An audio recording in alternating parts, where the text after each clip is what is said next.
Gloria al Señor Jesús. Bien, en esta hora vamos entonces a entrar en la meditación de la palabra del Señor. Tengo la Biblia abierta en Eclesiastés capítulo 3, el cual tiene como título Todo tiene su tiempo.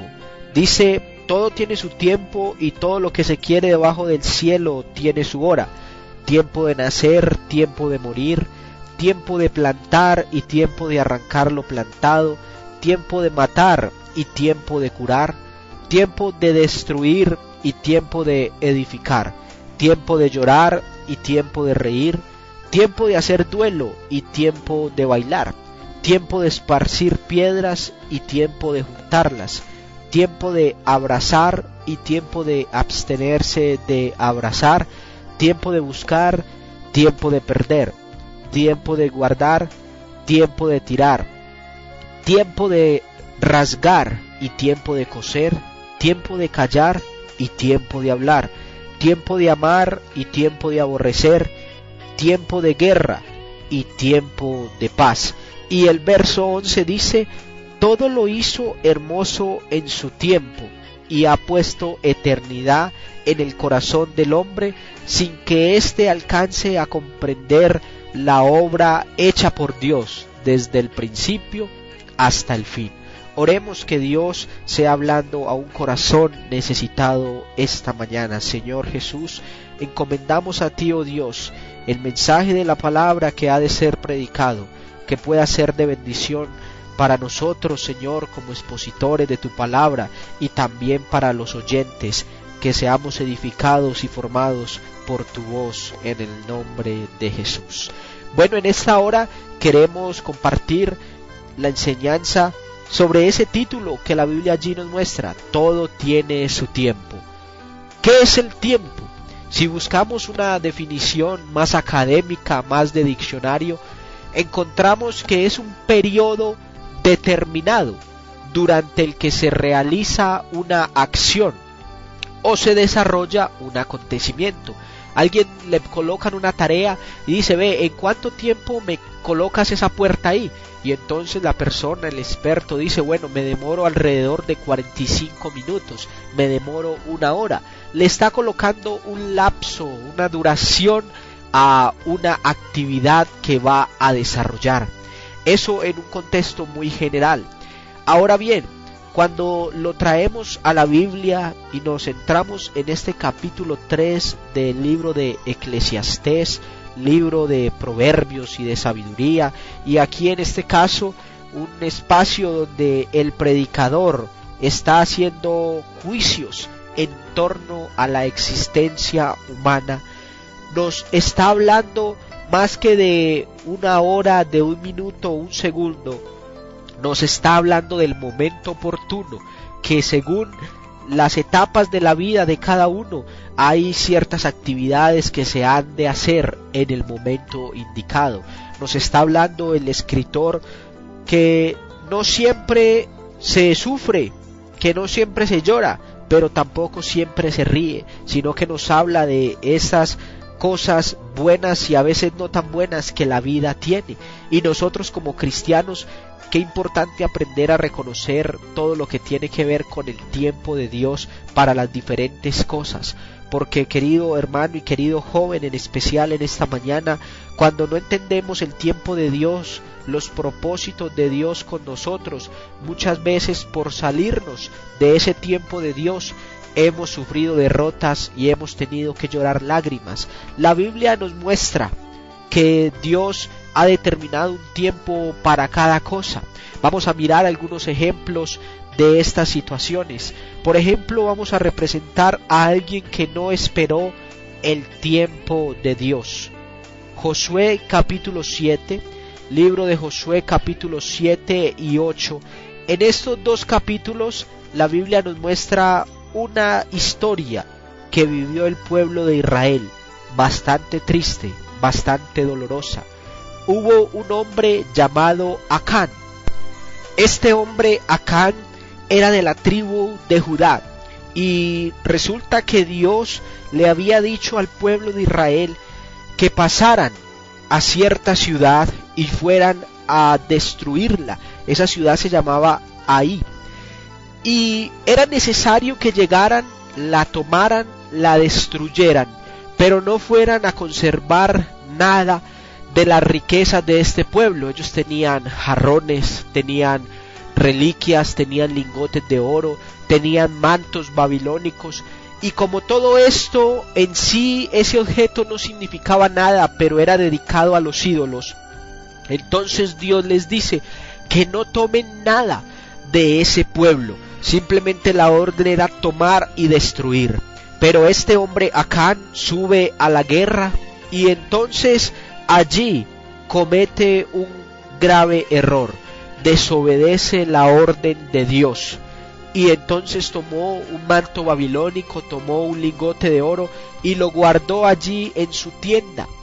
El problema es que para esa época especialmente, si alguien en el pueblo desobedecía, era muy factible que la ira de Dios se encendiera contra todo el pueblo, porque Dios había hecho para ese entonces, y en el Antiguo Testamento, era un pacto con la nación, y no pactos como hoy día en el Nuevo Testamento lo vemos, que es individual. La salvación hoy es individual, no depende de mi papá, no depende de mi mamá, querido joven, pero en ese entonces sí era así, de una manera grupal. Así que este hombre, violando una orden de Dios, tomó de esto, y por lo tanto vino la tragedia al pueblo de Israel. Subieron a pelear contra ese pueblo y perdieron, fueron derrotados. Y cuando Josué entonces va y le reclama a Dios de por qué los ha abandonado, Dios le explica a Josué que es que en el pueblo ha habido pecado, y empieza allí Josué a indagar hasta que da con Acán, el culpable de haber tomado algo prohibido de ese pueblo pagano. Lo que me llama la atención y quiero representar es que más adelante, cuando vuelve Dios y los envía, después de que han hecho juicio a Acán y su familia, vuelve Dios y los envía a pelear contra ese pueblo. Ya Dios sí les dice que suban y tomen ese mismo pueblo, y en el verso 2 les dice: solo que ahora tomaréis para vosotros su botín y sus bestias. Es decir, ya la orden era tomar, destruir, pero sí podrían tomar del botín. Parece irónico, pareciera que Dios hubiese cometido una injusticia con Acán, porque lo acabaron de sentenciar debido a haber tomado algo del pueblo, y ahora Dios después vuelve y los envía y les dice: ahora sí tomen del botín. ¿Qué es lo que sucede? El problema no era el oro, el problema no era el manto, el problema era que Dios tiene un tiempo para cada cosa. Y si en la primer orden Dios no les había determinado ni les había mandado tomar algo del pueblo, así era como la orden se debía obedecer. Pero Acán quiso adelantar el tiempo de Dios y por lo tanto desobedeció a Dios, porque ya más adelante vemos que Dios sí los manda a traer el botín y la riqueza de estas naciones. ¿Y cuáles fueron las consecuencias de este hombre por adelantar el tiempo de Dios? Fueron terribles. Él tuvo que morir, y no solo él, toda su familia, sus hijos, su ganado, sus siervos, todo, debido al peligro que conlleva desobedecer el tiempo de Dios. Ahora bien, vamos a ver la vida de un hombre que sí respetó el tiempo de Dios, un hombre que sí valoró lo que Dios le dijo. El hermano Javier nos va a compartir un prototipo, un ejemplo bíblico de alguien que respetó el tiempo de Dios. Y si Acán sufrió maldiciones y castigos por irrespetar el tiempo de Dios, hermano Javier, cuéntenos qué bendiciones tenemos cuando respetamos el tiempo de Dios. Claro que sí, hermano Edwin. Pues bien, hermanos, la Biblia nos relata un hombre el cual considero que es un referente para todos nosotros. Estamos hablando del tiempo, y bien leíamos en Eclesiastés, en el libro de Eclesiastés, en donde tomamos la lectura al principio, y decía tiempo de reír y tiempo de llorar, amén. Pues bien, el personaje que les hablo se llama Job.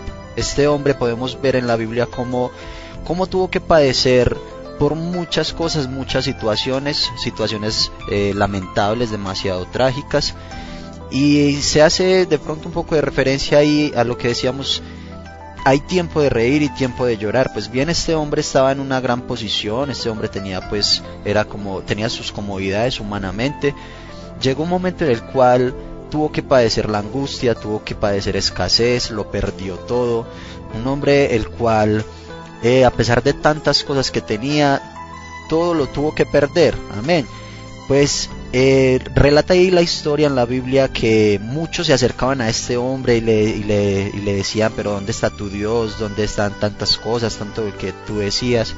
Y podemos ver inclusive que la misma esposa llegó a decirle, maldice a tu Dios y muérete. Amén. Pero este hombre siempre tuvo esa fe firme, siempre tuvo esa convicción y esa esperanza en Dios. Tanto así que le dijo a su esposa, pero ¿cómo recibiremos de Dios el bien y no recibiremos también el mal? Este hombre supo esperar. Este hombre, por más situaciones trágicas que tuvo que padecer, este hombre en ningún momento llegó a blasfemar contra Dios, en ningún momento llegó a renegar contra Dios, y siempre esperó en Él. Tanto así que luego de este hombre esperar ese tiempo, vemos que la Biblia relata también igualmente que si este hombre tenía riquezas, luego de que esperó y de que soportó todas estas angustias y todas estas situaciones que se presentaron en su vida, dice la Biblia que tuvo aún más, que hasta al triple fueron sus bendiciones. Amén. Y me parece algo muy bonito que dice el libro de Lamentaciones, el capítulo 3, el verso 25. Dice, bueno es Jehová a los que en él esperan, al alma que le busca. Gloria al Señor. Por eso, hermanos, es necesario que esperemos en Dios y que siempre busquemos en Él la fortaleza y que siempre busquemos en Él el soporte, la ayuda temprana. Amén. Y que así como dice aquí, bueno es Jehová a los que en Él esperan. Esperemos siempre en el tiempo de nuestro Señor Jesús. Amén. Amén, hermano Javier. Qué bendición es poder aprender a esperar el tiempo de Dios. Y aquí cabe algo bien importante para todos nuestros oyentes en esta mañana. Y es que vivimos en el mundo en que todo es acelerado.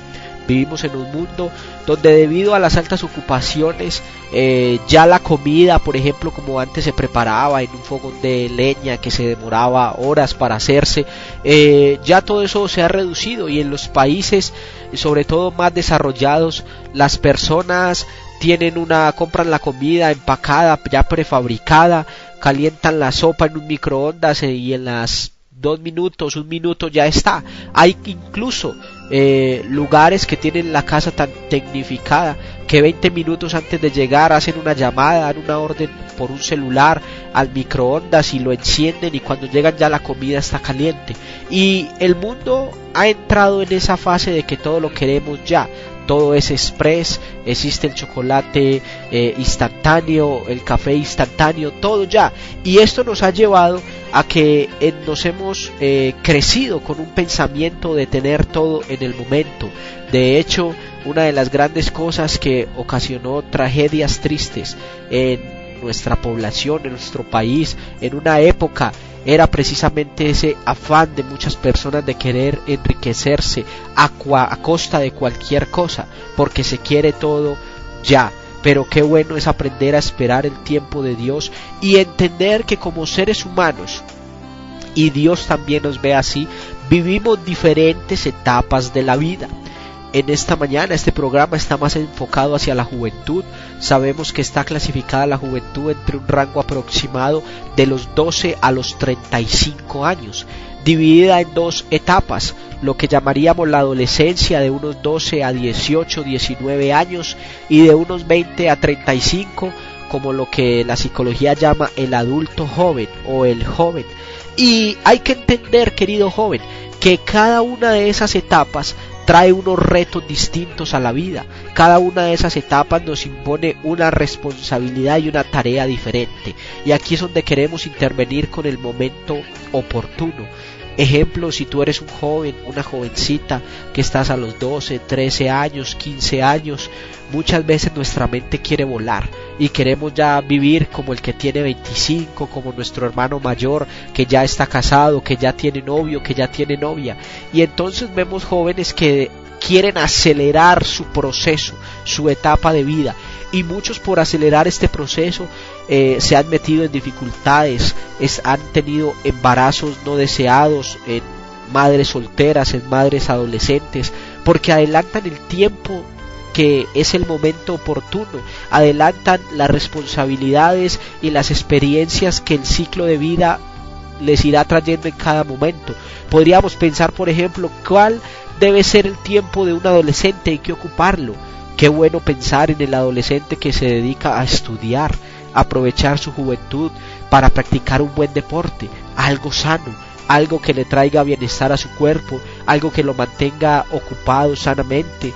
Algo también bien importante es el adolescente que aprovecha su tiempo en Dios para servirle a Dios, para aprender a tocar un instrumento, para aprender algo importante en la iglesia, que sea de bendición para la iglesia. Aún el joven que nos escucha y no es convertido aún al evangelio, qué bueno que usted tenga esto en cuenta. Es el momento cuando usted empieza a despertar a la adolescencia, que ya usted tome una decisión espiritual de trascendencia eterna. ¿Qué va a hacer usted con su vida? Porque un día, puede que ahora estando joven o viejo, estaremos frente a Dios o estaremos frente a la muerte, y es necesario que tengamos definido nuestra situación con Dios. Qué bonito poder aprovechar la época de cada uno en el momento oportuno. Ahora hablemos de los que están ya quizás mayores, de unos 20 a unos 35 años, hermano Javier, donde ya llegan etapas tan buenas como estudiar una carrera universitaria, como consolidar una economía familiar, como formar un hogar. ¿Qué podríamos decir de esta etapa y cómo aprovechar ese momento, ese tiempo de la vida?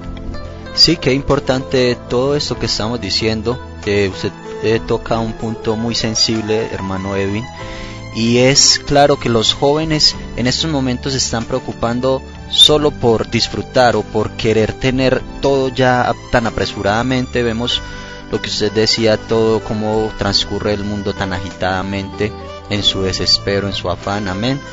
Y podemos ver, sí, como decía usted, los jóvenes, el que es niño quiere ya ser joven o quiere ser adulto, y no están disfrutando las etapas, no están valorando esos momentos que ellos deben vivir, amén. Es muy importante que nosotros nos enfoquemos, analicemos, como usted decía bien esa pregunta, de cuál debe ser la situación del joven. El joven, considero yo que debe estar centrado, analizar, y yo he tenido de pronto una teoría. Mi teoría es que cada uno de nosotros somos como una máquina del tiempo.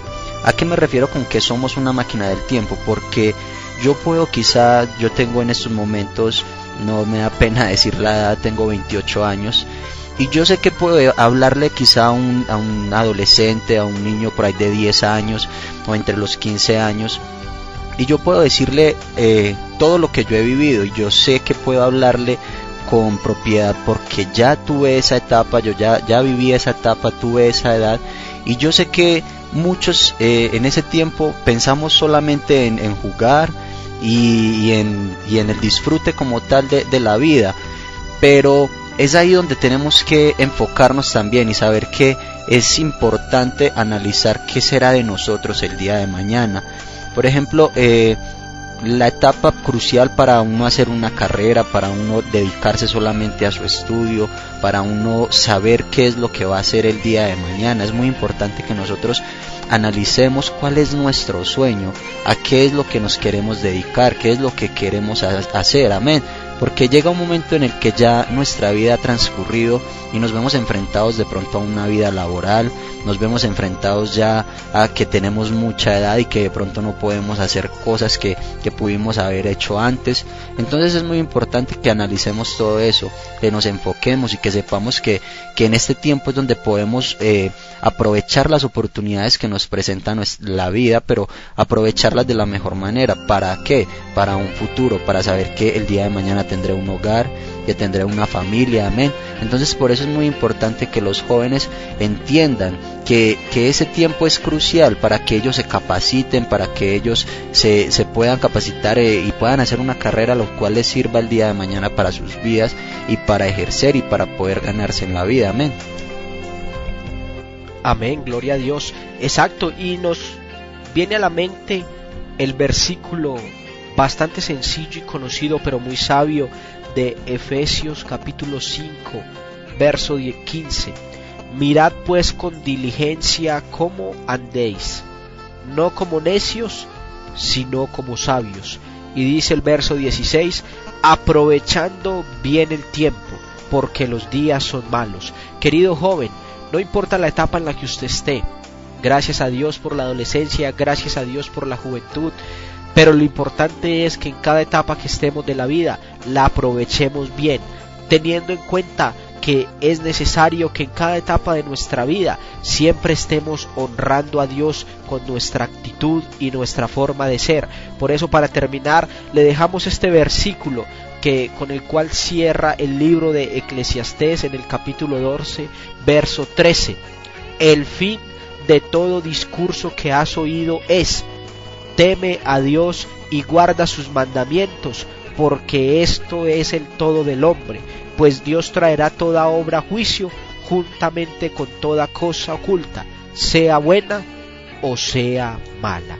Bueno, a todos nuestros oyentes en esta hora les deseamos un feliz día en el nombre de Jesús. Bueno, esperamos que el Señor haya hablado con alguien en esta mañana. Saludo cordial para todos, hermanos. Les recuerdo, mi nombre es Javier Berrío. Qué alegría poderles haber acompañado en esta mañana y haber tenido un rato en la meditación de la palabra del Señor. El Señor Jesús les bendiga.